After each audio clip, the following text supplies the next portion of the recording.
चलिए दोस्तों, power star Pawan Singh के गाना के फाइनली गाना के पोस्टर आ गया है। इसी वीडियो में शुरू से लेकर अंत तक बना रहिए और हम हमेशा ऐसा वीडियो न्यू इन्फॉर्मेशन जितना जल्दी लाने को मैं प्रयास करता हूं आप लोगों तक। पावर स्टार पवन सिंह के गाना का पोस्टर आया था जिस गाना के नाम है भगवान करस। ये गाना तो स्टेज पर भी पवन सिंह ने गाया था। बहुत बेहतरीन गाना है।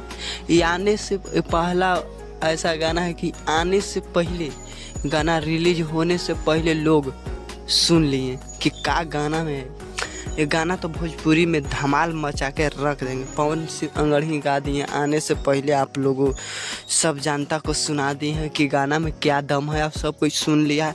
ये गाना सुनने के लिए एकदम बेचैन है लोग। अब बात करें गाने के तो गाना के फाइनली गाना के रिलीज डेट आ गया है। भोजपुरी इंडस्ट्री में धमाल मचा के रख देगा। पवन सिंह के गाना जिस गाना के नाम है भगवान करस। भगवान करस ये गाना तो बवाल और धमाल भोजपुरी इंडस्ट्री में मचा के रख देगा। तो बात करें गाना के तो गाना 12 तारीख के सुबह 6:30 में पवन सिंह के गाना आ जाएगा। भोजपुरी इंडस्ट्री में धमाल मचा के रख देगा। हम हमेशा ऐसा वीडियो न्यू इन्फॉर्मेशन जितना जल्दी लाने को मैं प्रयास करता हूँ। पूरा वीडियो देखने के लिए धन्यवाद।